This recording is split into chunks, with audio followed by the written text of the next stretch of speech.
আপনারা অভিভাবক পর্যায়ে যারা আছেন, আপনারা আরো বেশি পরিমাণ স্ত্রী সন্তানের ঈমান, আমল, নামাজ, বন্দেগীর প্রতি নজর বাড়া, ফিকির করেন। ছেলের বিদেশ মূল বিষয় না, ছেলের নামাজ মূল বিষয়। ছেলের দোকান মূল বিষয় না, ছেলের সেজদা মূল বিষয়।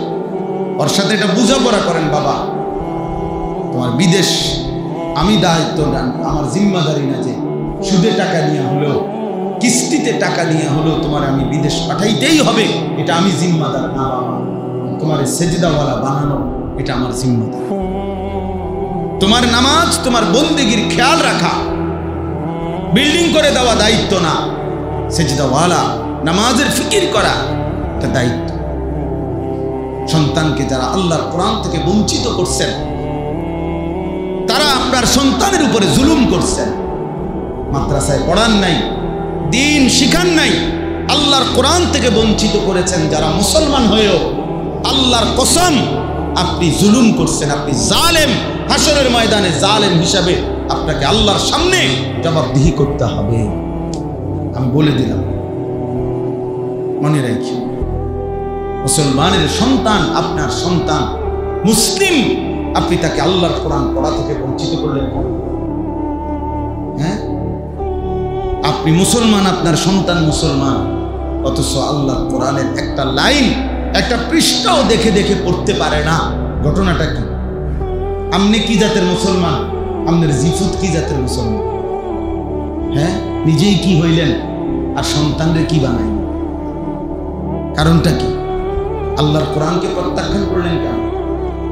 বাংলা বইটা এত বুঝলেন, অঙ্ক বইটা এত বুঝলেন, হ্যাঁ, ইংরেজি বই এতটা বুঝলেন, একটা রিক্সাওয়ালা, ঠেলাওয়ালা, কুলিওয়ালা, দিন মজুর, আপনিও বুঝেন যে বাংলা দরকার, অঙ্ক দরকার, ইংরেজি দরকার।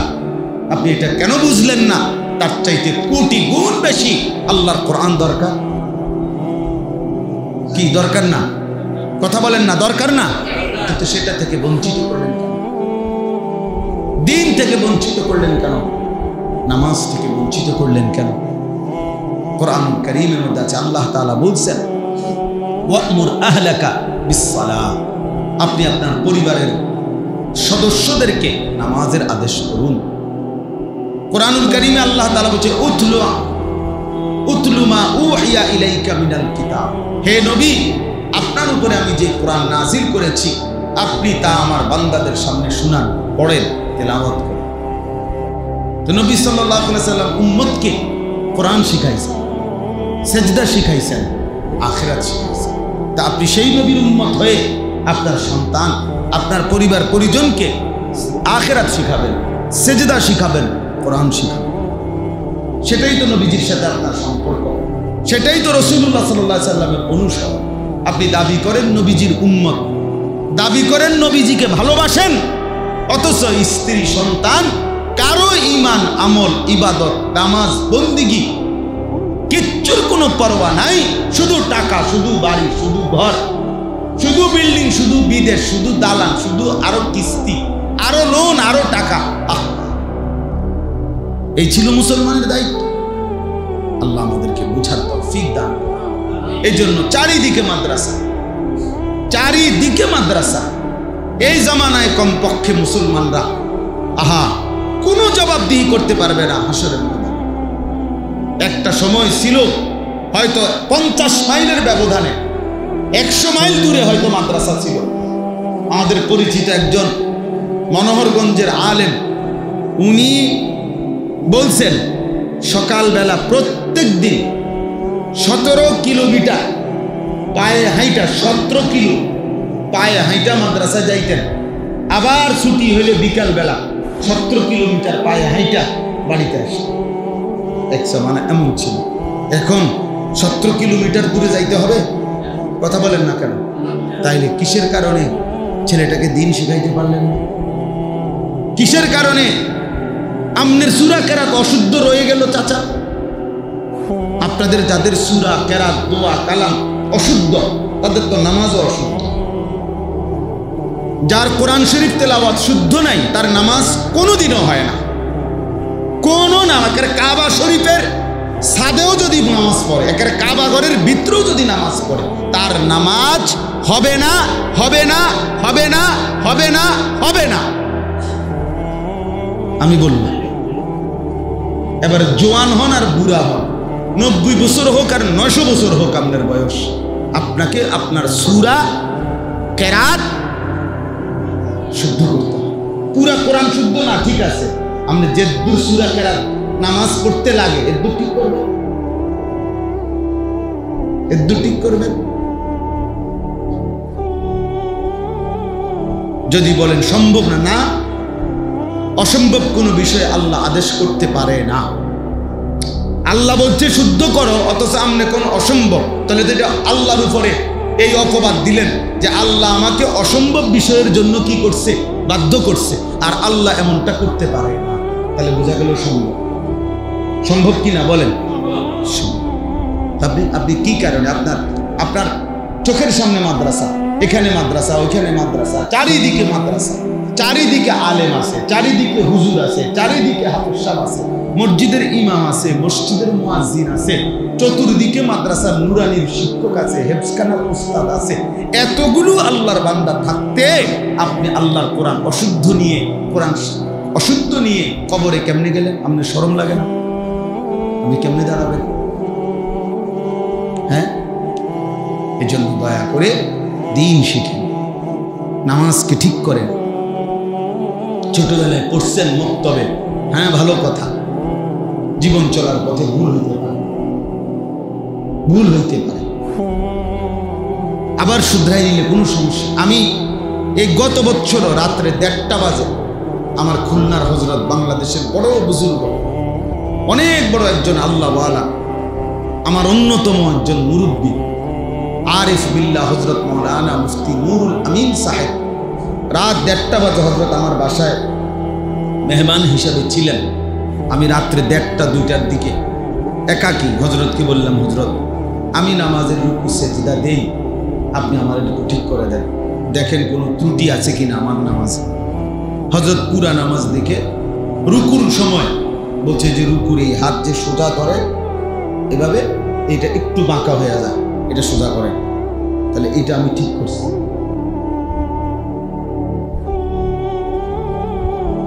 কথা বলে, তাহলে আমার যদি ঠিক করা দরকার হয়, আপনার ঠিক করার দরকার নাই না?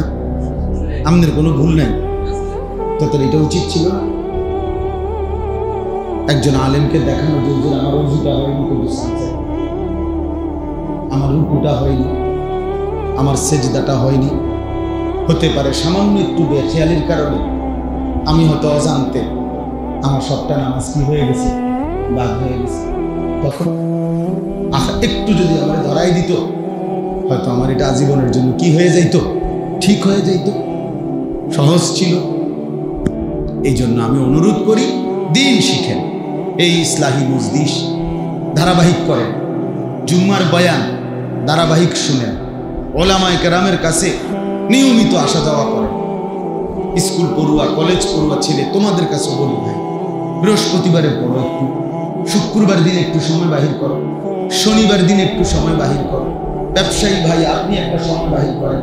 বয়স্ক চাচারা, আপনারা আপনাদের ইমাম সাহেবের সাথে সম্পর্ক করেন। এশার নামাজের পরে আধা ঘন্টা সূরা কেরাত মশক করেন, ফজরের নামাজের পরে মশক করেন, আসরের নামাজের পরে মশক না যাইয়েই আস্তে মানে সালামটা ফিরাইতে দেরি। সাহাদওয়ানে এবার আব্বা বসে গেছে, সাহাদওয়ানে গিয়ে বসে বসে এবার 14 গোষ্ঠীর যত পথ গীবত, সারা এলাকার পুরা ইউনিয়নে যত গীবত, যত শেকায়েত, যত বিড়ি বন আর যত ফালতু কথা, এ বসে বসে বসে বসে বন খায়, পান খায়, বিড়ি খায়, আর এই বাজে কথা, বেহুদা কথা বলে। অথচ এটুকু সময় 3 মাস চেষ্টা করলে 10টা সূরা ঠিক হয়ে যায়, রুকুটা ঠিক হয়ে যায়, আখিরাতটা সুন্দর হয়ে যাইত না। আখিরাত তো যে কিছুই মনে করে না। তাহলে চেষ্টা করবেন তো ইনশাআল্লাহ।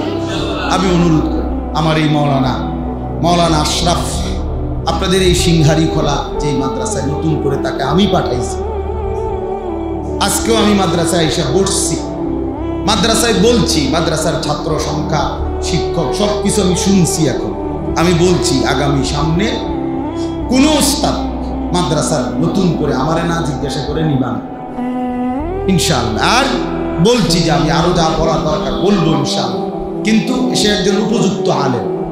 আমি নিজে তাকে দিছি, আমার ঘনিষ্ঠ সাগরিদ। তো এই জন্য বললাম যে একজন আলেমের দিন থেকে আপনারা আরো উপকৃত হন। আরো মসজিদের ইমাম সাহেব, ওলামায়ে কেরাম, যার যেন ওইখানে মাদ্রাসা আছে, কি মাদ্রাসার নাম ওইটা? জি, ওইখানেও তো আমি গেছি মাহফিল। ওই যে ওই হুজুর আসছে মাদ্রাসার হুজুর, হ্যাঁ মাশাআল্লাহ। তো ওই মাদ্রাসা আছে, ওইখানে ভালো ভালো আলেম আছে। আপনি যান ওনার কাছে, দুইটা সূরা ঠিক হ্যাঁ না হেতারগো মাদ্রাসা, আমি কীর্তন দেখলাম, আরে বাপরে হেতারগো মাদ্রাসা, অমুকের মাদ্রাসা, আমগো গীতা, আমার গীতা মানে মাদ্রাসা কারো আব্বা? কথা বলেন না কেন? মাদ্রাসা আল্লাহর জন্য, কেউ করতে পারে, কিন্তু তার মানে এটা উনি কিনা লইছে, এটা ওনার পকেটের জিনিস। আল্লাহর জন্য আল্লাহ আমাদেরকে তৌফিক দান করেন।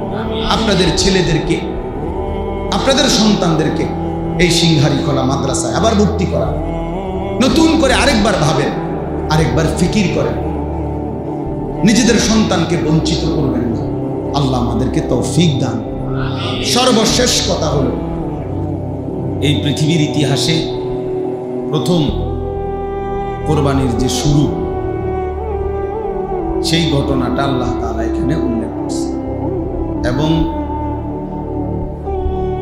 এই ঘটনা উল্লেখের মাধ্যমে কোরবানি সহ সমস্ত ইবাদতের ক্ষেত্রে একটা চূড়ান্ত মূলনীতি ঘোষণা করছে। দুইটা জিনিস মনে রাখতে হবে। এক নাম্বার হলো, কোরআন কারীমের মধ্যে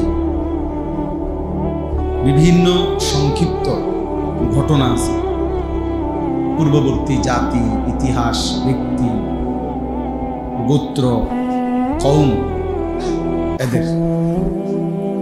কিন্তু কোরআনুল কারীমের একটা নীতি হলো, শুধু কোনো ঘটনার যে অংশটুকু শিক্ষণীয়, কোনো বিশেষ উদ্দেশ্যে, ওই অংশটুকুই শুধু কোরআনুল কারীমে উল্লেখ হয়েছে। এমনি শুধু গল্প বলার জন্য, লম্বা কাহিনী বলা, কিচ্ছা শুনাইবার জন্য, এটা উদ্দেশ্য না। স্বাভাবিকভাবে আমরা ছোটবেলায় মায়েরা, চাচিরা, বড় ভাইরা আমাকে গল্প শোনাইতো। তো এটা হলো জাস্ট গল্প শোনাবে, এই জন্য লম্বা করে বলতো, বাই সিরিয়াল। কিন্তু কোরআনুল কারীমের মধ্যেও অনেক ঘটনা আছে, কিন্তু কোনো ঘটনাই এই উদ্দেশ্যে না যে শুধু গল্প শোনাচ্ছে, না, বরং কোনো নির্দিষ্ট উপদেশ, নসিহত, শিক্ষা, সেটার জন্যই ঘটনাগুলো উল্লেখ করা হয়েছে নির্দিষ্ট পরিমাণ। এই জন্য কোরআনুল কারীমের মধ্যে আছে, আল্লাহ তাআলা বলেন, ফাকসুসিল কাসাসা লাআল্লাহুম ইয়াতাফাক্কারুন। হে নবী, আপনি আমার বান্দাদের নিকট ঘটনাবলী পূর্ববর্তী বর্ণনা করুন। কেন? লাআল্লাহুম ইয়াতাফাক্কারুন, যেন আমার বান্দারা ফিকির করতে পারে, ভাবতে পারে, যেন তারা বিবেক দিয়ে বুঝে যে তাদের কি উচিত, কি অনুচিত, কি করা দরকার, কি করা দরকার না। মুসা আলাইহিস সালামের ঘটনা, ঈসা আলাইহিস সালামের ঘটনা, নূহ আলাইহিস সালামের ঘটনা, ফেরাউন নমরুদের ঘটনা, কারুন হামানের ঘটনা, আবার ইব্রাহিম আলাইহিস সালাম, মুসা আলাইহিস সালামের ঘটনা। এইভাবে কোরআনুল কারীমের মধ্যে ইউসুফ, ইয়াকুব, ইব্রাহিম, ইসমাইল, অনেক ঘটনা আছে। কিন্তু উদ্দেশ্য হলো বান্দা যেন ভাবে। আল্লাহ নিজেই বলছে, লাআল্লাহুম ইয়াতাফাক্কারুন, লোকেরা যেন ভাবে। তোমার ওই ছাত্রগুলো তো সব পিচ্ছি বাচ্চা, এগুলোকে আমরা সামনে সব, এগুলোর কোনো মনোযোগে নেই, এরা ওটা নিয়ে গেছে। সরাও এখান থেকে, সরাও এখান থেকে, ওগুলোর ওই কোনায় নাও, ধরো বাচ্চা, সব বাচ্চা সরাও। একটা বাচ্চা ওর পিছনে রাখবা না, পিছনে তোমাদের পিছনে বাচ্চাগুলো সরো, যাও বাবা যাও, সরো। কুরআনুল কারীমের মধ্যে আল্লাহ তাআলা আরেক জায়গায় বলছেন, লাকাদ কানা ফি কাসাসিহিম ইবরাতুল লিউলিল আলবাব। পূর্ববর্তী ঘটনার মধ্যে যারা বিবেকবান তাদের জন্য ইবরত, উপদেশ আছে, উপদেশ আছে, শিক্ষার উপকরণ আছে, যাদের বিবেক আছে। তাহলে বিবেকবানদের জন্য কুরআনুল কারীমের ঘটনাবলীর মধ্যে উপদেশ আছে, আল্লাহ তাআলা বলছেন। তো এইখানেও একটা ঘটনা, এটা কুরআনুল কারীমের মধ্যে আছে। আল্লাহ তাআলা ইউসুফ আলাইহিস সালামের ঘটনা বলছেন, নাহনু নাকুসু আলাইকা আহসানাল কাসাস। আল্লাহ তাআলা নিজেই বলছে, হে বন্ধু, আমি আপনাকে বড় সুন্দর একটা গল্প শোনাচ্ছি, গল্প শোনাইতেছি, ইউসুফের গল্প। তো এরপরে উদ্দেশ্য কি? উদ্দেশ্য হলো নিজেদের জীবনে এই ঘটনার থেকে শিক্ষা নেওয়া। কুরআনুল কারীমের মধ্যে আছে, আল্লাহ তাআলা বলছেন, আসহাবে কাহাফ, 7 জন যুবক যারা পূর্ববর্তী জামানায় আমাদের নবীজির আগে ঈমান আনছিল। সমস্ত দেশ রাষ্ট্রের সকলেই যখন মুশরিক ছিল, তখন মাত্র 7টা যুবক পূর্ণ ঈমানদার হয়েছিল। আল্লাহ তাআলা নবীজিকে বলছেন, তাদের গল্প আমি আপনাকে শোনাচ্ছি। নাহনু নাকুসু আলাইকা নাবাআহুম। আল্লাহ তাআলা বলছে, আমি তাদের ঘটনা আপনাকে শোনাচ্ছি। তাহলে কুরআনুল কারীমের মধ্যে এরকম বহু ঘটনা আছে। সমস্ত ঘটনার উদ্দেশ্য হলো আল্লাহর বান্দা যেন উপদেশ হাসিল করে, শিক্ষা অর্জন করে, এখান থেকে যেন পরবর্তী জীবন নিজের জন্য কিছু নিতে পারে। এজন্য ইতিহাসকে দর্পণ বলে, আয়না বলে। ইতিহাসকে বলে আয়না, অর্থাৎ আয়নাতে যেমন দাঁড়াইলে নিজের চেহারা ত্রুটি ভালো উপলব্ধি করা যায়, ঠিক ইতিহাসের দিকে তাকাইলে নিজের মধ্যে ত্রুটি এবং নিজের মধ্যে করণীয়, উচিত অনুচিত, এটা উপলব্ধি হয়। যেমন আমরা নমরুদের ঘটনা শুনলাম, ফেরাউনের ঘটনা শুনলাম, এখান থেকে কিছু শিখলাম। আমরা আবার মুসা আলাইহিস সালাম, ইব্রাহিম আলাইহিস সালামের ঘটনা শুনলাম, সেখান থেকেও কিছু শিখলাম যে আমাদের জন্য এটা উচিত, এটা অনুচিত, এটা আমাদেরকে করতে হবে, এটা আমাদেরকে ছাড়তে হবে। আল্লাহর অনুগতদের পুরস্কার কি, অবাধ্যদের পরিণতি কি। এইভাবে আল্লাহ তাআলা কুরআনুল কারীমের মধ্যে ঘটনাবলী উল্লেখ করছে। তো এইখানেও একটা ঘটনা, কোরবানিকে কেন্দ্র করে আল্লাহ তাআলা এই ঘটনা উল্লেখ করছেন, যেন আমরা এর থেকে সবক নিতে পারি, উপদেশ গ্রহণ করতে পারি। তাহলে ঘটনাটা কি, এটা সংক্ষিপ্ত আকারে আমি বলতেছি, আপনারাও জানেন, এরপরও আবারও বলা, প্রত্যেক কথাই অনেকেরই আবার আগের থেকে জানা আছে। তা আবার বলা হয় কেন? আবার বলা হয়, কুরআনুল কারীমে আল্লাহ তাআলা বলছে, কোরআনের কথাগুলো বারবার বলতে থাকেন, প্রত্যেকবারই মুমিনের ফাইন্নাদ যিকরা তানফাউল মুমিনিন, প্রতিবারই মুমিনের নতুন করে আবার উপকার হবে, আবার চেতনা আসবে, আবার অনুভূতি আসবে, আবার বিবেক জাগবে, আবার নিজের কর্তব্য বুঝতে পারবে। এই জন্য আপনারা প্রত্যেক বছর শবে বরাত কাছাইলে শবে বরাতের কথা শুনেন, শবে কদর আসলে শবে কদরের কথা শুনেন, রমজান আসলে রমজানের কথা শুনেন। তো এগুলো তো একবার শুনছেন, যদি বলেন যে আবার কয় কিন্তু, আল্লাহ বলছে আবার বলতে, বারবার বলতে বলছে, ওয়াদাক্কির, আল্লাহ বলছে বারবার বলেন।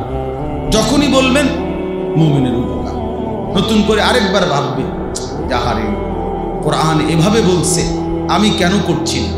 এই কোনো একদিন হয়তো বিবেক জাগবে, অনুভূতি বাড়বে, তো আল্লাহর দয়া আর ফজল হলে আল্লাহর পথে চলে আসে, আল্লাহর পথে চলে আসে। এই জন্য ধারাবাহিক শুনতে হয়, ধারাবাহিক বলতে হয়, আল্লাহর কথাকে অমনোযোগী হইতে নাই। একটা পাথরের উপরেও যদি আপনার ধারাবাহিক পানি পড়ে, বৃষ্টির ফোঁটা পড়ে, তাহলে কিছুদিন পরে একটা সময় পাথরটাও ছিদ্র হয়ে যায়। মানে ধারাবাহিক পড়ার কারণে। তাহলে ঠিক এমনিভাবে কোনো কলিজার ভিতরে যদি কেউ ধারাবাহিক আল্লাহর কথা শুনতে থাকে, মনোযোগ দেয়, তো আজকে ছুটে গেছে, আজকে করতেছে না, আজকে করতেছে না, কিন্তু এই ধারাবাহিকতার বরকতে হয়তো একদিন আল্লাহ তাআলা দয়া করে আমলের তৌফিক দিয়ে একদিন জীবন বদলে যাবে। এই জন্য আল্লাহর কথার থেকে অমনোযোগী হইতে নাই। জুমার নামাজের বয়ান মনোযোগ দিয়ে শুনুন। যে ইমাম সাহেব আপনার এলাকার হোক, ইমাম সাহেব পরিচিত কম হোক, সব বক্তা সব ইমাম সাহেবকে সবাই চিনতে হবে এটা জরুরি না। সারা পৃথিবী চিনতে হবে, সব সাহাবীকে সবাই চেনেন। কোরআনুল কারীমের মধ্যে শুধুমাত্র একজন সাহাবীর নাম আছে পুরা কোরআন, জায়েদ রাদিয়াল্লাহু তাআলা। জায়েদ ওনার নাম, নবীজির পালক পুত্র ছিলেন জায়েদ ইবনে হারিস। জায়েদ ওনার নামটাই আছে কোরআন শরীফে, ফালাম্মা কাদা যাইদুম মিনহা ওয়াতারান। তাহলে নবীজির সাহাবী কি একজন? কথা বলেন না তো বাকিদের নাম নাই কেন? বাকিদের কারো নাম, আবু বকরের নাম কই? ওমরের নাম নাই তো কোরআন, ওসমানের নাম নাই, আলীর নাম নাই, হাসান হুসাইনের নাম নাই, তো ওনারা ব্যর্থ। কথা বলেন না কেন? কোরআনুল কারীমের মধ্যে 25 জন নবী এবং রাসূলের নাম আছে। কয়জন? তো নবী রাসূল কি মোট 25 জন? তো 1,24,000 নবী রাসূল। এই যে এই বর্ণনাটাও যদি ধরা হয় তাহলে 1,24,000 নবীর নাম কোরআন শরীফে আছে। তো যাদের নাম নাই, কেউ চিনে না, যাদের নাম কেউ জানে না, ওনারা ব্যর্থ। তাহলে এটা বোঝা দরকার, সবাই চিনতে হবে জরুরি। আপনাকে ইমাম সাহেব, আপনার ইমাম সাহেব আর কি করব, কি করবো? উনি কিছু জানে না নাকি? কিছু যদি না জানে তাহলে ওনারা রাখলেন কেন? আর জানলে শুনবেন না কেন? কথা বোঝেন। যদি ইমাম সাহেব অযোগ্য হয় তারা রাখছেন কেন? আর যদি যোগ্য হয় শুনবেন না কেন বলেন? এই জন্য এটা ইনসাফ থাকা উচিত। হ্যাঁ, ইনসাফ থাকা উচিত। অনেক মুসল্লি আছে ইমাম সাহেবের ব্যাপারে তুচ্ছতাচ্ছিল্য। ইমাম সাহেব মানুষ আর জানে কি না? আমনে জানেন, আপনি যে চা দোকানে বসা বিড়ি খান, এটা খুব ভালো কাজ। আপনি বহুত বড় পণ্ডিত, আপনি আজকে বুড়ো হইয়া গেছেন, আপনি অন্য বিড়ি খানা চাইতে পারছেন না, আপনি গপ মারেন, ইমাম সাহেবের বদনাম করেন। হ্যাঁ, আপনি এখনো কথা বললে গালি ছাড়া কথা বলতে পারেন না, আপনি নিজের চালাক মনে করেন। এই জন্য এটা ঠিক না। আল্লাহর কথা শোনা উচিত। ইমাম সাহেবের বয়ান শুনবেন, আলেমে দ্বীনের বয়ান শুনবেন। সবাই বক্তা পরিচিত হইতে হবে জরুরি। আল্লাহর ইচ্ছা এটা। কাউকে আল্লাহ 1000-এর সামনে বলার সুযোগ দিছে, কাউরে আল্লাহ 10 জনের সামনে বলার সুযোগ দিছে। দুটোটাকেই কদর করা উচিত যে আমার আল্লাহ তৌফিক দিছে, আমার আল্লাহ বলার সুযোগ দিছে। একজনই কোরআন শরীফে আছে সূরা ইয়াসিনের মধ্যে 3 জন রাসূল এক এলাকায় আমাদের নবীজির আগে মানুষকে আল্লাহর দিকে ডাকছে। 3 জন রাসূল, 3 জন। কয়জন? হ্যাঁ, ওয়াদরিব লাহুম মাসালান আসহাবাল কারইয়া ইদ জাআহাল মুরসালুন ইদ আরসালনা ইলাইহিম ইসনাইন ফাকাদ্দাবুহুমা ফাআজ্জাজনা বিসালিসিন। এই 3 জন মোট হইছে। আল্লাহ বলছে 3 জন রাসূলকে আমি এক এলাকায় মানুষকে আল্লাহর দিকে দাওয়াত দিতে পাঠাইলাম। ওনারা দিবা নিশি দাওয়াত দিছে, বিনিময়ে 3 জনের দাওয়াত কালেমা পড়ছে একজন, ইমানদার হইছে শুধু একজন। ওয়াজা মিন আকসাল মদিনাতে রাজুলুন, এই রাজুলুন একজন। তাহলে আপনি কি মনে হয় ওনারা ব্যর্থ? এই জন্য সংখ্যা কোনো কথা না, আল্লাহর কথা দিল দিয়ে শুনুন। ইবরত যেন হয়, উপদেশ যেন হাসিল। হৃদয়ের মধ্যে যদি কোনো সামান্য অনুভূতি না হয়, চাচা ভাবা উচিত যে আপনার কলিজা নিশ্চয় পাথর। আজকে 40 বছর ধরে আপনি মসজিদে জুমার নামাজের বয়ান শুনেন, প্রত্যেক জুমা। বছরে 52 সপ্তাহ, এক বছরে কয় সপ্তাহ? তো 30 বছরে এবার কতগুলো সপ্তাহ? তো 30 বছর ধরে প্রত্যেক বছরে 52 সপ্তাহ জুমার বয়ান শুনেন আপনি, এরপরেও প্রত্যেক দিন বিড়ি খান, আপনার এটা কি কলজা? ঘটনাটা কি? আপনার দিল তো পাথর হয়ে গেছে, ভাবা উচিত। আপনি আজকে 40 বছর ধরে ইমাম দেখলেন, আলেম দেখলেন, হুজুর দেখলেন, মসজিদ মাদ্রাসা দেখলেন, আজান শুনলেন, আল্লাহর কোরআন দেখলেন, কত মানুষের জানাজা পড়লেন, কত লাশ দাফন করলেন। কই আপনি দিয়ে 60 বছর 70 বিড়ি খান, আপনি এখনো চা দোকানে টেলিভিশন দেখেন। হ্যাঁ, আপনি তো শক্ত ডাকাত, ছোটখাটো হারামি কথা বলেন। হ্যাঁ, প্রতিবাদ করেন, আপনি কি ছোটখাটো হারামি নিয়ে আপনি যে কত বছর ধরে টেলিভিশন দেখেন বলেন? তাহলে বোঝা গেল দিল পাথর হয়ে গেছে। একজন মোমেন, একজন মুসলমান এত লম্বা সময় গুনাহ করতে পারে। গুনাহ হলেও পিছলা খাওয়ার মতো হইতে পারে, অর্থাৎ কেউ চলার পথে কখনো কখনো হুচট খায়, পিছলা খায়, আবার উঠে দাঁড়ায় যায়। কিন্তু তাই বলে মানুষ সারাক্ষণ পিছলা খায়, মানুষ সতর্ক হয়ে যায়। আর পর তাহলে গুনাহ হলে এক ধরনের পিছলা খাওয়া, যে কখনো ভুল হয়ে গেছে, কখনো গুনাহ হয়ে গেছে। কিন্তু মুসলমান যে আখিরাত চেনে, আল্লাহকে চেনে, যে বুঝে যে আমাকে মরতে হবে, খোদার কসম সে ধারাবাহিক লাগাতার এক তালে একই নিয়মে প্রতিদিন নিয়মিত গুনাহ করতে পারবে না। এটা কোনো মুসলমানের না। আপনি 30 বছর সুদ খাবেন, কি ডাকাইতে না? আমি কিসের মুসলমান? একজন মুসলমান 30 বছর সুদ খাবে প্রতিদিন, প্রত্যেক দিন ওজনে কম দিবা, তুমি মুসলমান? কোনদিনই ফজরের নামাজ পড়বা না, তুমি মুসলমান? হ্যাঁ, 365 দিনে একদিনও ফজরের নামাজ পড়তেন না, তো নিকৃষ্ট জানোয়ার। হয়তো নিকৃষ্ট জানোয়ার, মানুষরূপী জানোয়ার, জানোয়ারের চাইতে নিকৃষ্ট। তো মানুষ নামের কলঙ্ক আল্লাহর কোরআন বলছে, কোরআন তাকে জানোয়ার বলছে, আনআম চতুষ্প জন্তু বলছে। লাগাতার মিথ্যা বলে। আপনার ঘরে প্রতিদিন টেলিভিশন চলবে, প্রত্যেক দিন একটা ডেইলি আপনার ঘরে নাচ গান নাটক সিনেমা। তার মানে আপনি কোনোদিনও এটা ভাবতেন না যে এটা গুনাহ? কথা বলেন না? আপনার কি কোনোদিন বছরের কোন সময় আপনার মনে পড়তো না এটা যে গুনাহ? তার মানে আপনি এটাকে গুনাহই আর মনে করেন। আপনি মনে করছেন এটা একটা ছেলে খেলা, মস্কারি। আর হুজুররা যে নিষেধ করছে, আপনি মনে করছেন হুজুররা ফাইজলামি করে। হ্যাঁ হ্যাঁ, বুঝছেন না কথা?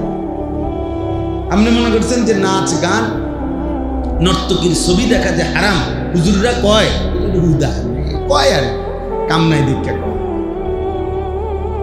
তাতে নাই তো 30 বছর প্রতিদিন ওনার ঘরে টেলিভিশন চলে গেল। বলে প্রতিদিন মিথ্যা বলে কেমন?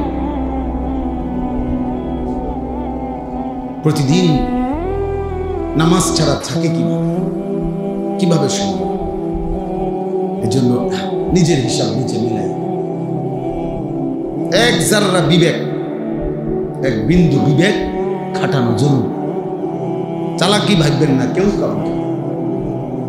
আপনি আমারে বুঝ দিলেন, আমি আপনারে বুঝ দিলাম, এসব চালাকি করলে হবে না। হুজুর আমরা গ্রামের মানুষ, আমরা সাধারণ মানুষ, কোন রকম দিন আইনা দিন খাই, আমরা এত তার পোয়াই এসব ফাঁক না আলা। হ্যাঁ, টাঙ্গাইয়া ফিটবো মনে রাখি, এমন ফিডা ফিটবে। আমাদের এই মস্কারি ফাইজলামি করেন, কি ভাবছেন আখিরাত মামুলি? কথা বলেন না কেন? আখিরাত মামুলি? আখিরাত কি? মসজিদে 30,000 টাকা দিলে জান্নাত, দুই কাতার টাইলস করে দিলে জান্নাত। আখিরাতের মূল্য জান্নাত এই দুই কাতার টাইলস, 4টা ফ্যান দিয়ে দিচ্ছেন বেহেশত নাকি? বেহেশত কি? 2টা রুম আর একটা বারিন্দা নাকি? তো কি মনে করছে? হ্যাঁ, 60 বছর মিথ্যা বলতেছেন, আপনি কেমনে জান্নাতে যাবেন? প্রতিদিন বিড়ি সিগারেট খান, আপনি কেমনে আখিরাতে যাবেন বলেন? প্রতিদিন আপনার উপার্জন হারাম, ওজনে কম দেন, ঠকান, মিথ্যা বলেন, কিস্তি নিতেছেন, লোন নিতেছেন, সুদ খাইতেছেন, ঘুষ খাইতেছেন, আপনি তো হারামখোর, আপনি জান্নাতি হবেন কেন? হারামখোর জান্নাতি হয় কিভাবে? আল্লাহ নবী সাল্লাল্লাহু আলাইহি ওয়াসাল্লাম বলছেন, লা ইয়াদখুলুল জান্নাতা জাসাদুন গুযিয়া বিল হারাম। যেই দেহ হারাম দ্বারা বেড়ে উঠেছে, আল্লাহ রাসূল সাল্লাল্লাহু আলাইহি ওয়াসাল্লাম বলেন ওই দেহ জান্নাতে প্রবেশ করবে না। লা ইয়াদখুলুল জান্নাহ, সে জান্নাতে ঢুকবে না। তাহলে জান্নাত আপনার আমার বাপের সম্পত্তি। আল্লাহ আমাদেরকে বুঝার তৌফিক দান। বাবা আমার সাফ সাফ কথা, নিজেকে চালাক ভাইবেন না, মিথ্যুক চালাক না, মিথ্যুক বোকা, সুদখোর বোকা, ঘুষখোর বোকা, বেনামাজি নাফরমান ওই বোকা। যে ছেলেগুলো নামাজ পড়ে না, আপনাদের যে সমস্ত ছেলেগুলো, এগুলো অপদার্থ, এগুলো মানুষ নামের জানোয়ার। আমি বলব, যদি কারো প্রতিবাদ করতে মন চায় করেন, আসেন আমি আপনাদের বুঝাই দিই। যদি বলেন কোরআন দিয়ে বুঝাইতে তাও সম্ভব, হাদিস দিয়ে বুঝাইলে তাও সম্ভব, যুক্তি দিয়ে যদি বুঝাইতে চান তাও সম্ভব। ওই জানো, যার কপালে সেজদা নাই ওই জানো। কেন? কারণ কেন সেজদা দেয় না? প্রত্যেক বেনামাজি নাফরমান কেন সেজদা দেয় না? তার মনের ইচ্ছে দেয় না, আর কি তার মন চাইছে দেয় না। মানে আল্লাহর সাথে রাগ করার ন্যূনতম কোনো যুক্তি কারণে আপনি একটা কারণ দর্শান যে আল্লাহর সাথে আমি এই কারণে রাগ করছি, কি যে আল্লাহ আমার সামনে সবটি লোকে আল্লাহ নিঃশ্বাস নিতে দিতে আছে, আমার 1 ঘন্টা ধরে নিঃশ্বাস বন্ধ রাখছে, এই জন্য আমি আল্লাহরে সেজদা দেই। কে এরম? সবগুলো মানুষের আল্লাহ তাআলা আলো দিয়ে রাখছে, রোদ আমার জন্য অন্ধকার করে রাখছে। হ্যাঁ, কি কারণ? একটা যুক্তি আসেনি বলেন যে এই কারণে আমি আল্লাহর সাথে রাগ করছি। তাইলে কোরআনুল কারীমে স্পষ্ট বলছে, মিয়া ছেলেরা, বাবা শোনো, যদি মায়ের সন্তান মানুষের বাচ্চা হও, মুসলমানের সন্তান যদি হও, শোনো আল্লাহ তাআলা কোরআনে বলছে মনের ইচ্ছা মতো যে চলে, আল্লাহর কসম, আল্লাহ বলছে তার উদাহরণ হলো ওয়াত্তাবা হাওয়াহু ফামাসালুহু কামাসালিল কালব। আল্লাহ বলছে যে তার মনের ইচ্ছা মতো চলে, তার উদাহরণ হলো কামাসালিল কালব, কুত্তার মতো, কুত্তার মতো, কুত্তার মতো, কুত্তার মতো। সাফ বাংলা। হ্যাঁ, ওই জীবন কুত্তার জীবন। কালবুন অর্থ কুকুর। আমি জিজ্ঞাসা করি যে কোনো হুজুরে জিজ্ঞাসা, আপনাকে এলাকার হুজুরে জিজ্ঞাসা, তাইলে এই জন্য বেনামাজির জীবন কুত্তার জীবন, হারামখোরের জীবন জানোয়ারের জীবন। তো বলে হুজুর আমনের গুনাহ নাই? আছে, 100 বার আছে। কিন্তু ওই যে বললাম 2 রকম, কারো গুনাহ হলো হুসট খাওয়া, কারো গুনাহ হলো লাগাতার করতে থাকা। বুঝেন না? হুচট খাবো, আমি 6 মাস ধরে ফজরের নামাজ পড়ি, তো এমন হইতেই পারে যে 1 দিন 2 দিন জামাত ছুটে গেছে, 1 রাকাত হইতেই পাইছি না, হইতেই পারে। কথা বুঝছেন না? তাই বলে 365 দিন 1 বছরে কোনোদিন নামাজ পড়বে না, এটা একটা সিরিয়াল বানাই দিচ্ছে, এটা স্বাভাবিক। স্বাভাবিক, প্রতিদিন মিশা কথা, প্রত্যেক বেলা ওজনে কম দেয়, কিন্তু এটা বুঝি হোঁচট খাইছে, হে তো ঠান্ডা মাথায় ইচ্ছা করে পরিকল্পিতভাবে বুঝে শুই না সে নাফরমানি করছে। তাই প্রতিদিন বিকালবেলা টেলিভিশন দেখে, প্রতিদিন সন্ধ্যাবেলা নাচ গান দেখে, সারা রাত মোবাইলে উলঙ্গ ছবি দেখে। মহিলা প্রত্যেক দিন বেপরদা, মহিলার জিন্দিগিটাই বেপরদা। মহিলা রাস্তার লগে পুকুরের ধারে গোসল করে, বেড়ে ছাইয়া তাই। এই অপদার্থ মহিলা, এটা কিসের মহিলা বলেন? এটা শুধু গুনাহ, এটা সীমা লঙ্ঘন। কথা বলেন, এটা বাড়াবাড়ি, এটা অহংকার, এটা ঔদ্ধত্য, এটা আল্লাহকে পরোয়া না করা, যে তুমি নিষেধ করছো, রাখো তোমার নিষেধ। আল্লাহকে বৃদ্ধাঙ্গুলি দেখা, তার রাখেন আমনের নিষেধ, আমনে থন। আল্লাহ আমাদেরকে মাফ করবেন। এজন্য প্রিয় ভাই আমার, বন্ধু আমার, বাবা আমার, বুঝতে হবে এটা। ভাবতে শিখেন, ভাবতে শিখেন, নিজের ভালো বোঝেন। কমপক্ষে ইসলাহি মাহফিল মানে ইসলাহে নফস। এই ইসলাহি মাহফিল মানে সংশোধনের মাহফিল। কার সংশোধন? শুধু নিজের সংশোধন। এতটুকু যদি বুঝেন তাহলে আমাদের এই ছোট মাহফিল সার্থক। আমরা এই ছোট্ট ছোট্ট মজলিসে বয়ান করি এই উদ্দেশ্যে, অর্থাৎ নিজের ফিকির ভাবা। আমি কমপক্ষে একজন মানুষ এত বেকুব হয় না যে আমি আমার ভালোটাই বুঝি না। আরে বেটা, তুই কি ধরনের বেকুব? বেটা, একটা কুত্তাও তো বেটা লাঠি আলগি দিলে, একটা কুকুর লাঠি উঠাইলে দৌড় মারে। হ্যাঁ বোঝে আমার এটার মধ্যে বাড়ি দিলে আমার ব্যথা লাগবে, আমার ক্ষতি হইব, বোঝে না? নাহলে কুত্তা দৌড় দিছে কেন? তাহলে একটা কুকুর বোঝে তার নিজের সেফ, নিজের ভালো। অথচ এই মানুষ নামের জানোয়ার এক ওয়াক্ত সেজদা দেয় না, সারাদিন ছবি দেখে, নারী দেখে, উলঙ্গ দৃশ্য দেখে। আপনাদের লক্ষ লক্ষ ছেলে এই জানোয়ার নিজের হাতে নিজের জাহান্নামের আগুনে ফেলে দিচ্ছে। এ তো কুকুরের চাইতেও খারাপ। দেখা, এ তো কুকুরের চাইতেও খারাপ। এজন্যই কোরআনেও বলছে বালহুম আদাল্লু সাবিলা, বালহুম আদাল, বরং তার চাইতেও নিকৃষ্ট। এ তো কুকুরের বুঝো নাই এর ভিতরে, একটা বিড়ালের বুঝো তার ভিতরে নাই। একটা বিড়ালও তো ছোট্ট লাঠি আলগি দিলে, কাঁটা খাইতে আইসা লাঠি উঠাইলে দৌড় মারে। আবার সে বোঝে না আমার ক্ষতি হবে। তা আমার এই মিথ্যা, আমার এই চুরি, আমার এই জেনা, আমার এই ব্যভিচার, আমার এই নারী, আমার এই ছবি, আমার এই নাটক, আমার সুদ, আমার ঘুষ, এটা যে আমার ক্ষতি করবে, আমার জাহান্নামের আগুনে পোড়াবে, আমার কবরে কষ্ট দিবে, আমার অনন্তকালের আখেরাতটা বরবাদ করে দিবে। এদ্দুর দেমাগ, এদ্দুর বিবেক, এদ্দুর বিবেচনা, এদ্দুর আকল যার নাই, সে মানুষ হয় কিভাবে বলে? সে মানুষ কিভাবে বলে? ইনসাফ কি বলে? বিবেক কি বলে? আল্লাহ আমাদেরকে বুঝার তৌফিক দেন। এজন্য বুঝতে শিখে, ভাবতে শিখে। চাচারা, অনেক বয়স্ক চাচা আছেন, কি বুঝে বয়স হয়ে যাওয়ার পরেও এখনো চা দোকানের টেলিভিশন দেখেন। মানে কিসের উপরে ভিত্তি করে?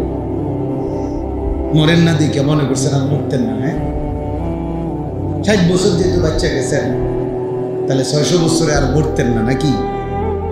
তো চা দোকানে বসেন কেন? টেলিভিশন দেখেন কেন? বিড়ি সিগারেট খান কেন? বয়স হয়ে গেছে এখনো সুদে টাকা নেন কেন? বয়স হয়ে গেছে এখনো কিস্তি নিলেন কেন? এই হারাম জিন্দিগি কোন দিন ছাড়বেন? মরবেন না আপনি? আর আমনে মরলে বুঝি পৃথিবীতে আর কেউ কামাই করবে না?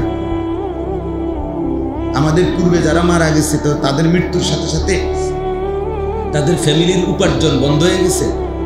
তো তাহলে আমনে মরলে আমাদের ফুতে কামাই রোজগারি আবার করবে? আপনি কেন শুরু করছেন? আপনি থাইকা সব শেষ করে দিয়ে যাইতে হইব। ঘটনাটা কি? যে আমি যেমনে পারি, সুদে পারি, কিস্তিতে পারি, বাটফারি করে পারি, সিটারি করে পারি, দোতলার কাম আমি শেষ করে দিয়ে যাইতে হইব। 13টা ফুট আমি বিদেশ পাঠাই দিয়ে যাইতে হইব। আমি থাকতে থাকতে সবাই বিয়ে শাদী করাই দিয়ে যাইতে হইব। ঘরের ফার্নিচার, একবারে নুনের বাড়িটাও আমি থাকতেই কিনা দিয়ে যাইতে হইব। কারণ আপনার কাছে ঘোষণা আসছে যে আমনে মরলে পৃথিবীতে আর আমনের ফ্যামিলির কেউ উপার্জন করতে পারবে না। পৃথিবীতে উপার্জন, কামাই রোজগারি, দোকান ফাঁক, বাজার, ব্যবসা বন্ধ। আপনি শেষ, আপনি দোকানদারি করতে আছেন কি এরকম? তো তাইলে আপনার সমস্যা কি? আপনাকে সমস্ত হারামের মাধ্যমে, অবৈধ উপার্জনের মাধ্যমেই সন্তানের ভবিষ্যৎ করে দিয়ে যাইতে হবে। এই বাধ্য করলো কে আপনাকে? কে আপনারে বলল? কে আপনারে বলল?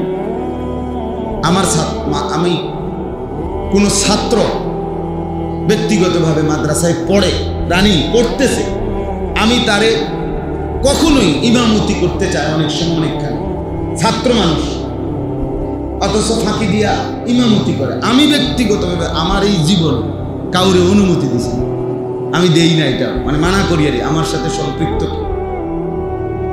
বুঝেন না? তো অনেক সময় অনেক ছেলে পেলে আসে বলে হুজুর এরকম একটা ভালো মসজিদ সবসময় পাইতাম না। আমি না, তোমার ফারেক হওয়ার পরে, তুমি পড়ালেখা শেষ করার পরে পৃথিবীতে আর কোনো মসজিদে লোক নিবে না, এই সিদ্ধান্ত কে জানাইল? কথা বুঝেন নাই আপনি?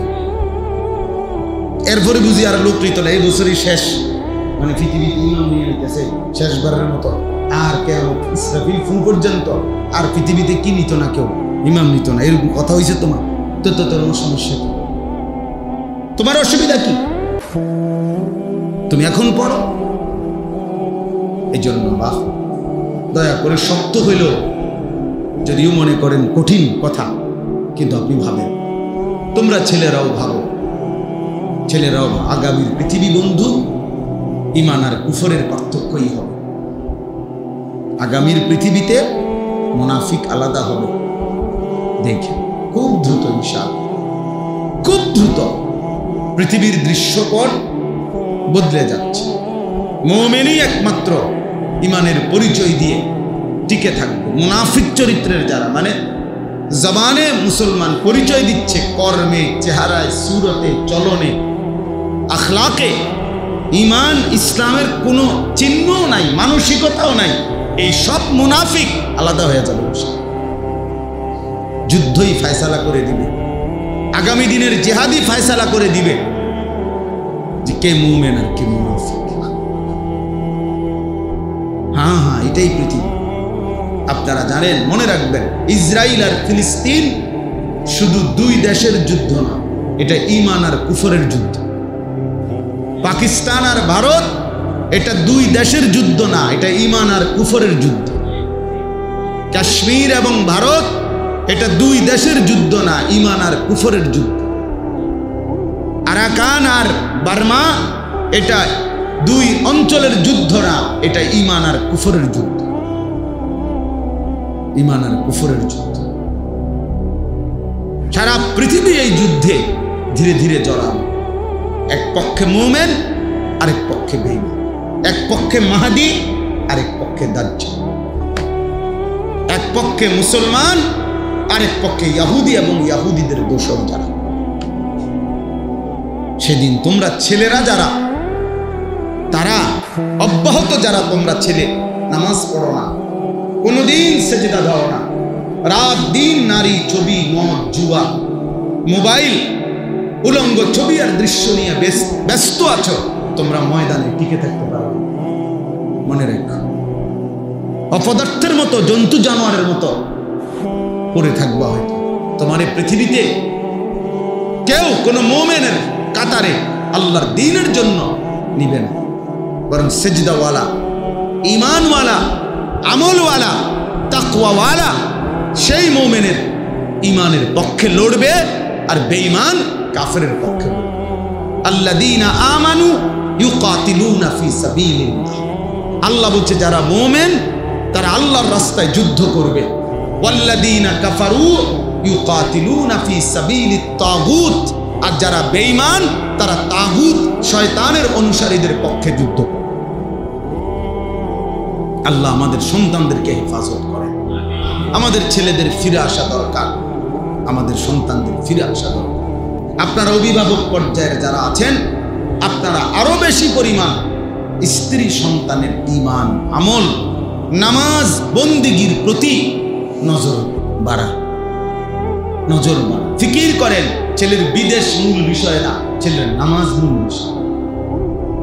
ছেলের দোকান মূল বিষয় না, ছেলের সেজদা মূল বিষয়। ওর সাথে এটা বোঝাপড়া করেন, বাবা তোমার বিদেশ আমি দায়িত্ব নেন, আমার জিম্মাদারি না যে সুদে টাকা নিয়ে হলেও, কিস্তিতে টাকা নিয়ে হলেও তোমার আমি বিদেশ পাঠাইতেই হবে, এটা আমি জিম্মাদার না বাবা। তোমার সেজদাওয়ালা বানানো এটা আমার জিম্মাদার।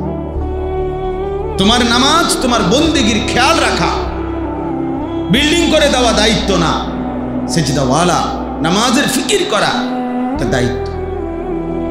সন্তানকে যারা আল্লাহর কোরআন থেকে বঞ্চিত করছেন, তারা আপনার সন্তানের উপরে জুলুম করছেন। মাদ্রাসায় পড়ান নাই, দিন শিখান নাই, আল্লাহর কোরআন থেকে বঞ্চিত করেছেন যারা মুসলমান হয়েও। আল্লাহর কসম, আপনি জুলুম করছেন, আপনি জালেম। হাসরের ময়দানে জালেম হিসাবে আপনাকে আল্লাহর সামনে জবাবদিহি করতে হবে। আমি বলে দিলাম, মনে রাখি, মুসলমানের সন্তান আপনার সন্তান, মুসলিম, আপনি তাকে আল্লাহর কোরআন পড়া থেকে বঞ্চিত করলেন। হ্যাঁ, আপনি মুসলমান, আপনার সন্তান মুসলমান, অথচ আল্লাহর কোরআনের একটা লাইন, একটা পৃষ্ঠাও দেখে দেখে পড়তে পারে না। ঘটনাটা কি? আপনি কি জাতের মুসলমান? আপনার জিফুত কি জাতের মুসলমান? হ্যাঁ, নিজেই কি হইলেন আর সন্তানরে কি বানাই? কারণটা কি? আল্লাহর কোরআনকে প্রত্যাখ্যান করলেন কেন? বাংলা বইকে এত বুঝলেন, অঙ্ক বইটা এত বুঝলেন, হ্যাঁ, ইংরেজি বই এতটা বুঝলেন, একটা রিক্সাওয়ালা, ঠেলাওয়ালা, কুলিওয়ালা, দিন মজুর, আপনিও বুঝেন যে বাংলা দরকার, অঙ্ক দরকার, ইংরেজি দরকার।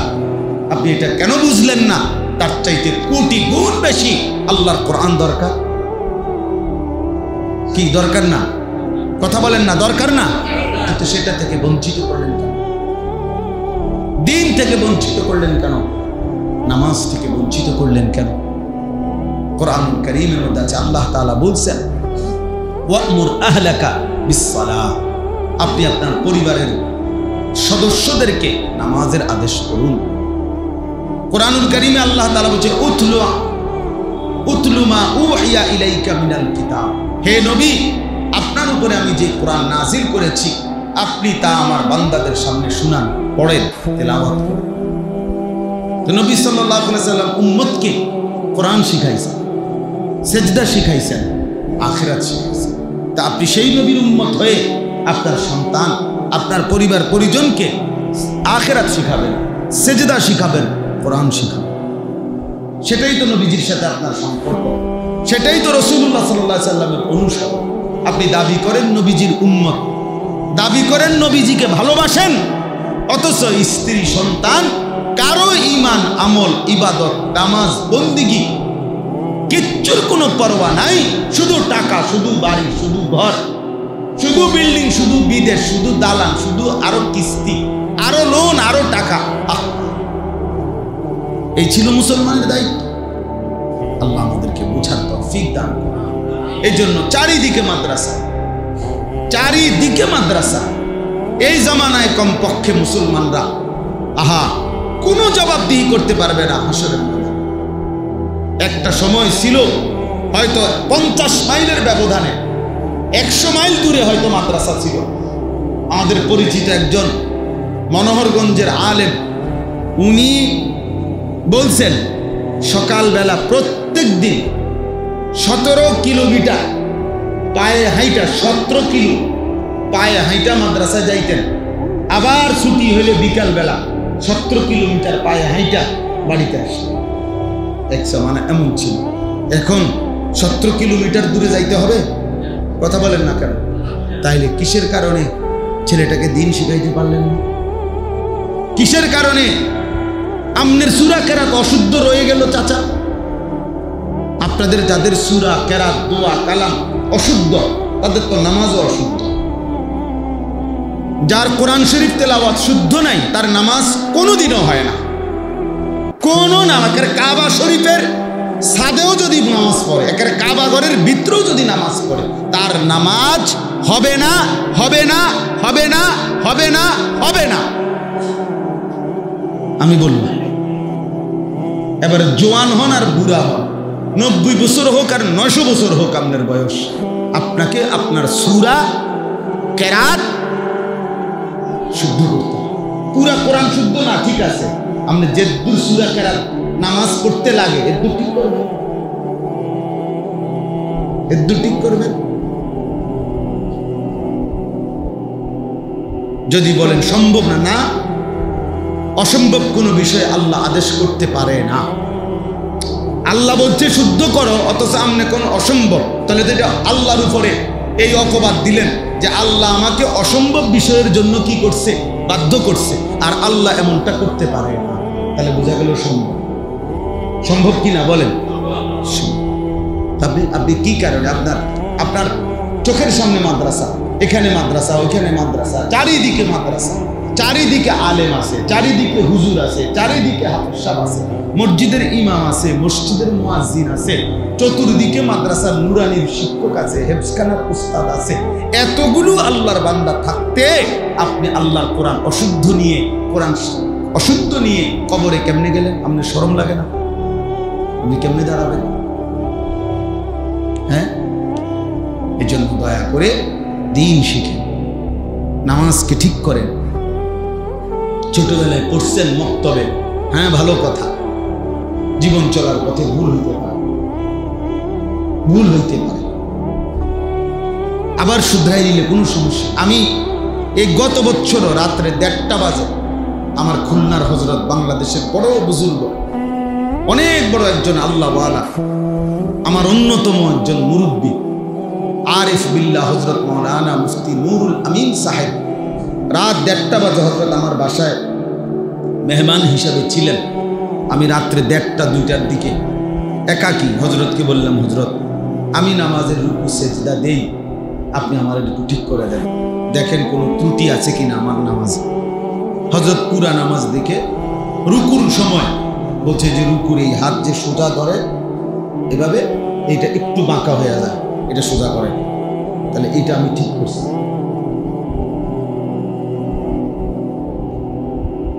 কথা বলে, তাহলে আমার যদি ঠিক করার দরকার হয়, আপনার ঠিক করার দরকার নাই না? আপনার কোনো ভুল নাই, তো তাহলে এটা উচিত ছিল না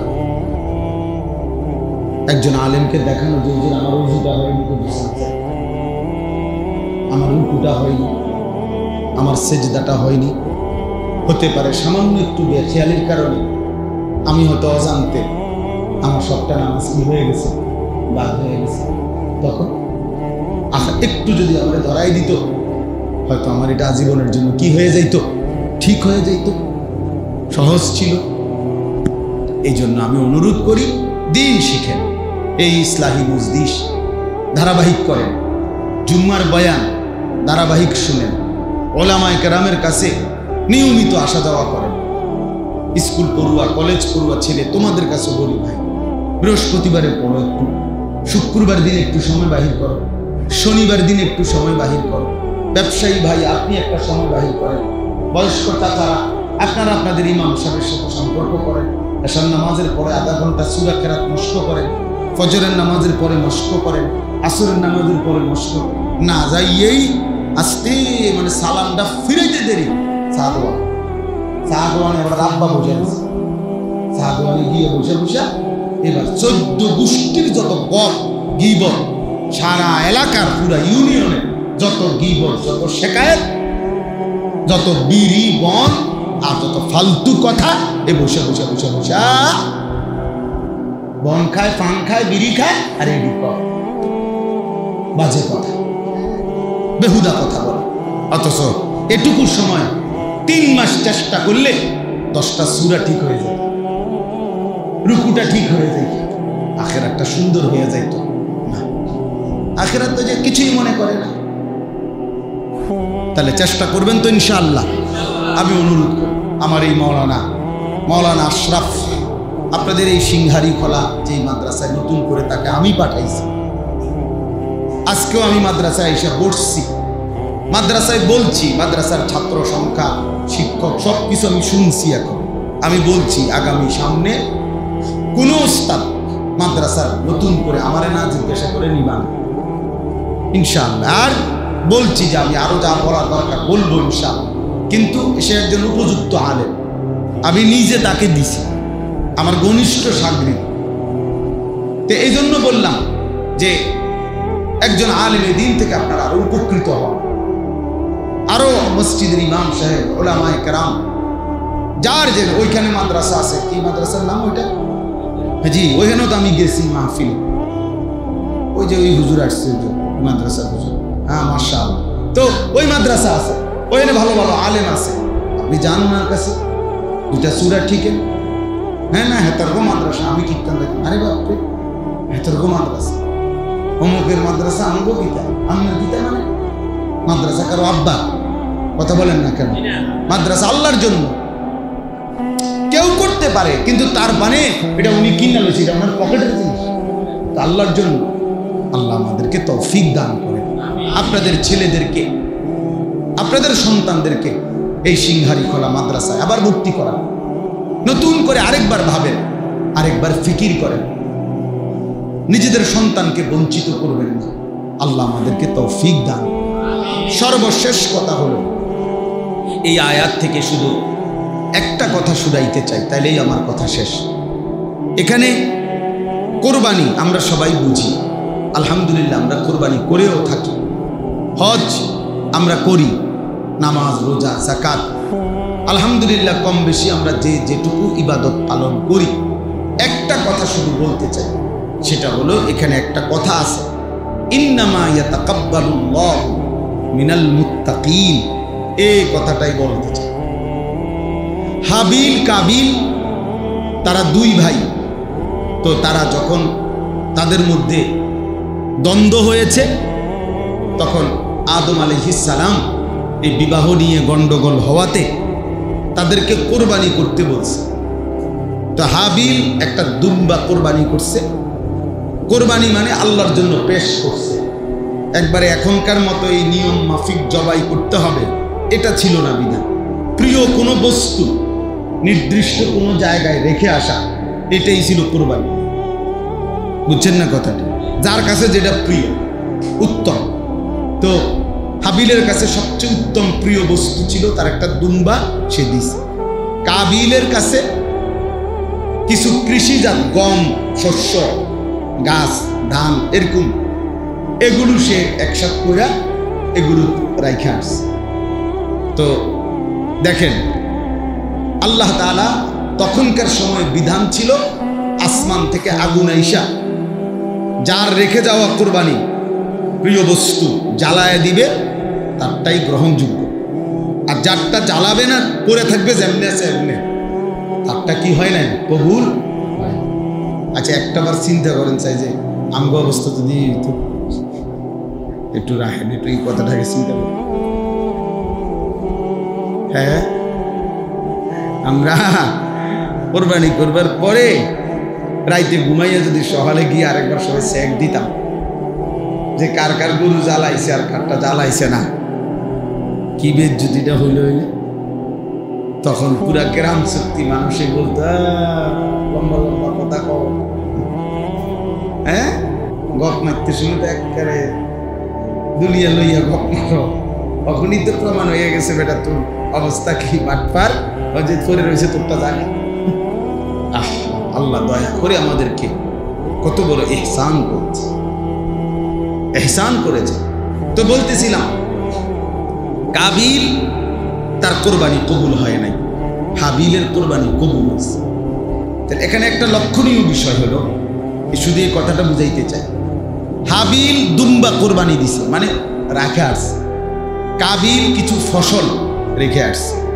তাহলে মূলত দুম্বা নাকি ফসল এটার ভিত্তিতে কবুল না, যে এবারটা দুম্বা দেওয়াতে কবুল হয়েছে আর হেবড়া ঘাস রাখাতে বা ফসল রাখাতে কবুল হয় নাই, বিষয়টা কি না এর ভিত্তিতে, বরং এখানে এই দুই কোরবানির মধ্যে কার কোরবানিতে তাকওয়া ছিল, গুনাহ মুক্ত ছিল, এইটা হলো মূল বিষয়। হাবিলের শতভাগ সে গুনাহমুক্ত ছিল, হাবিল এমন কোনো দাবি করে নাই যেটা আল্লাহর বিধানের পরিপন্থী, হাবিল এমনটা চায় নাই যেটা নবীর বিরোধী, হাবিল এমনটা চায় নাই যেটা মা বাবার আদেশের বিরোধী, বরং কাবিল বলছে আমি আমার সাথের বোনটাকে বিয়ে করব, আমার এর প্রতি আমি আসক্ত, তো এই সাথের বোন বিয়ে করবে এই কথাটা আল্লাহর হুকুমের বিরোধী। কাবিল বলছে আমি আল্লাহর হুকুম মানি না, আমার নারী দরকার, এই বেডি দরকার। নাউযুবিল্লাহ। দুই, আদম আলাইহিস সালাম একজন নবী কিনা, তো এই নবী হিসেবে উনি বলছেন কাবিলকে তুমি এই বোন বিয়ে করতে পারবা না, তুমি হাবিলের সাথে বোন বিয়ে করবা। সে বলছে আমি নবীর বিধানও মানি না। 3 নম্বরে আদম আলাইহিস সালাম একজন বাবা, কাবিলের বাবা কিনা, তো একজন বাবা তার সন্তানকে বলছে যে তুমি এমনটা করো না। সে বলছে আমি বাবার কথাও মানি না, আমার নারী চাই। তাইলে তার পুরাটাই আল্লাহর নাফরমানি। আল্লাহর নাফরমানি কিনা, এই গুনাহ তার নাফরমানি। এই জন্য তার কুরবানি কি হয় নাই, কবুল হয় না। আর হাবিল পুরা হকের উপরে ছিল, হাবিল গুনাহ মুক্ত ছিল, হাবিল তাকওয়ার উপরে ছিল, আল্লাহ ভীতির উপরে ছিল। আর আল্লাহ তাআলা তার কুরবানি কবুল করে নিয়েছে। এই জন্য এই কথাইটা যখন হাবিলকে কাবিল বলছে আমি তোমাকে মেরেই ফেলবো, তখন হাবিল বলছে ইন্নামা ইয়াতাকাব্বালুল্লাহু মিনাল মুত্তাকিন, হে আমার প্রিয় ভাই মেরে ফেলো, কোনো অসুবিধা নাই। লা ইন বাসাত্তা ইলাইয়া লিতাকতুলানি মা আনা বিবাসিতিন ইয়াদিয়া লিআকতুলাকা। হাবিল বলছে তুমি যদি আমাকে হাত বাড়াও মেরে ফেলতে, আমি তোমার দিকে হাত বাড়াবো না, তুমি আমাকে মারো, কোনো সমস্যা নাই। ইন্নী আখাফুল্লাহ রাব্বাল আলামিন, আমি আল্লাহকে ভয় করি। কাকে ভয় করি? আল্লাহকে ভয় করি। অতএব শোনো, ইন্নামা ইয়াতাকাব্বালুল্লাহু মিনাল মুত্তাকিন, কিয়ামত পর্যন্ত সর্বযুগে সর্বকালে আল্লাহ ইবাদত কবুল করবেন তার তাকওয়া থাকবে, যার তাকওয়া থাকবে। তাহলে আল্লাহ তাআলা ইবাদত কবুল করবেন কার? আবার বলেন না কার? তাকওয়া থাকবে যার। তাকওয়া থাকবে যার মানে কি? মানে তাকওয়া মানে হলো গুনাহ থেকে পবিত্র থাকবে। তাকওয়া মানেই হলো গুনাহ থেকে মুক্ত থাকা। তাকওয়া মানেই হলো গুনাহমুক্ত হয়ে আল্লাহর ইবাদত করা। আল্লাহর ইবাদত, এজন্য নামাজ পড়তে হবে গুনাহমুক্ত, রোজা রাখতে হবে গুনাহমুক্ত, জিকির করতে হবে গুনাহমুক্ত, দান সদকা করতে হবে গুনাহমুক্ত, কোরবানি করতে হবে গুনাহমুক্ত, হজ করতে হবে গুনাহমুক্ত। তাইলে আল্লাহ কবুল। আপনি সুদের টাকা দিয়ে কোরবানি দিবেন, হবে না। ঘুষের টাকা দিয়ে কোরবানি দিবেন, হবে না। কিস্তির টাকা দিয়ে কোরবানি দিবেন, হবে না। ওজনে কম দিয়া সারা বছর ব্যবসা কইরা টাকা জমাইয়া অনেকবার মাতবুরি দেখাইতেন আছেন, এই মাতবুরি মানুষের কাছে, এই মাতবুরি মনে রাখেন, এই কোরবানি আসমানে যাবে, আল্লাহর কাছে যাবে না। কোন গুনাহ যুক্ত হারাম যুক্ত কোরবানি আল্লাহ কবুল করেন, আল্লাহ কবুল করবেন। এই জন্য শুধু কোরবানি না, সমস্ত ইবাদতের ক্ষেত্রে এটা লক্ষণীয় যে তাকওয়ার সাথে যা, মানে গুনাহ থেকে মুক্ত থেকে, তাহলেই সেটা আল্লাহ কবুল করেন।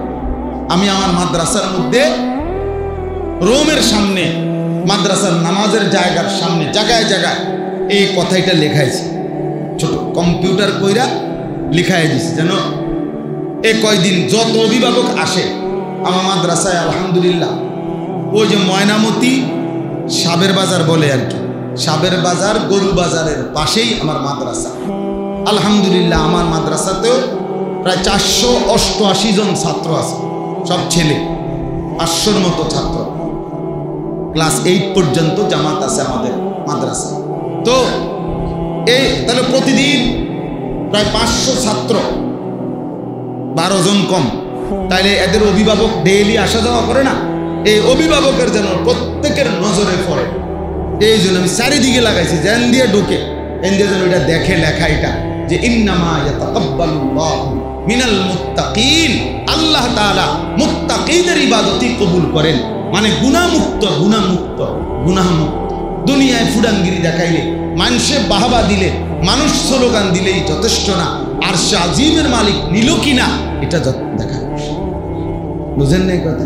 হ্যাঁ, দুনিয়াতে তো কইছে জনাব অমুক 30,000, আপনি কইছেন মার হাবা, মার হাবা, মার তো হাবা বুঝলাম, বুঝেন না কথা? মার হাবা সবে ঠিক আছে, কিন্তু আসমানে গেছে কিনা সেটা দেখা, আর শাজিমে পৌঁছতো কিনা, মালিক নিল কিনা, সেটা আমার আর আমনের স্লোগানের ভিত্তিতে না। কিসের ভিত্তিতে? গুনাহমুক্ত হালালের ভিত্তিতে, হালালের ভিত্তিতে। তাহলে অতএব সম্পদ তো হারাম, 1 কোটি মানুষ স্লোগান দিল, সেটা মালিক নেবে না, সেটা মালিক নেবে না।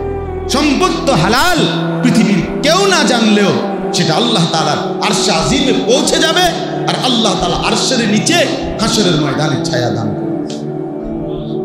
নবী সাল্লাল্লাহু আলাইহি সাল্লাম সেটা বলছেন। এজন্য আমরা প্রত্যেকেই আজকে এই শেষ কথা এতটুকুই, গুনাহমুক্ত জীবন দরকার। কি দরকার বলেন? যুবক ভাই, ছেলেরা, তোমরা যে কয়জন বাবা শুনছো, আমার প্রিয় ভাই, আমার ছোট ভাই, গুনাহ ছেড়ে দাও। নারী দেখা, ছবি দেখা, অশ্লীল দৃশ্য দেখা, মোবাইলের উলঙ্গ ছবি দেখা বন্ধ করো বাপ, বন্ধ করো। আমি প্রত্যেক দিন বলি, আমার খুব ভয় হয়। মনে করেন যে সমস্ত ছেলে, যে সমস্ত মেয়ে এশার নামাজও পড়ে নাই, ফজরের নামাজও পড়ে না, সারা রাত নারী, ছবি, গল্প, মোবাইলের অশ্লীল দৃশ্য, হারাম দৃশ্য দেখতে দেখতে ঘুমায় গেল, তাদের কিন্তু শরীর নাপাক, বীর্যপাত হয়, ফলে শরীর নাপাক হয়ে যায়। তাহলে এই নাপাক শরীর নিয়ে এই নাফরমান যে ঘুমায় রইল, যদি এই রাত আর ভোর না হয়, যদি তার আর ঘুম না ভাঙে, যদি রাত গভীরের কোনো দুশ্মনের অদৃশ্য বোমার আঘাতে সে উড়ে যায়, কথা বলেন, তো তার মৃত্যু কিসের উপরে হল? কতটা নিকৃষ্ট মরণ বলে, সে তো তওবা করারও কি পাইল, সে তো কিছু বলবারও সুযোগ পাইল। এটা খুব জরুরি, খুব জরুরি, কথা বুঝছেন? এই জন্য দয়া করে যুবক ছেলেরা ফিরতে শিখ, ভাবতে শিখ। এই প্রতিবেশী আমাদের খুব বেশি উত্তেজিত, মনে রাখতে হবে। আমাদের কাঁটা তারের প্রতিবেশী গোটা পৃথিবীর কাছে লজ্জিত হয়েছে। আলহামদুলিল্লাহ, পাকিস্তানের মুজাহিদ সেনাবাহিনী দাঁত ভাঙ্গা জবাব ফিরাই দিচ্ছে, 20 সেকেন্ড লাগে নাই, ফিরাই দিতে চলে। ইমানদার দেখাইছে, বেঈমান প্রমাণিত হয়েছে। আমি তো বলছি, গত 15-16 বছরে তো আমরা তাদের তেল ডলতে ডলতে ফ্যাসিস্ট এর দোসররা, যার পরে আমরা ভাবি নাই, বুঝি নাই, আমরা তো মনে করছি কত কিছু জানি আছে, কিন্তু এখন আলহামদুলিল্লাহ এই লড়াইয়ে প্রমাণিত হয়েছে ওদের বেঈমানের কাছে কিচ্ছু নাই, শক্তি সাহস বলতে কোনো হিম্মত নাই। এবার তো স্পষ্ট প্রমাণিত, বাংলার দামাল যুবকরাও যদি লাগে, ইনশাআল্লাহ বিজয় আমাদেরই আসবে, ইনশাআল্লাহ। দিল্লির লাল কেল্লাতেও মনে রাখবেন কালেমার পতাকা উড়বে,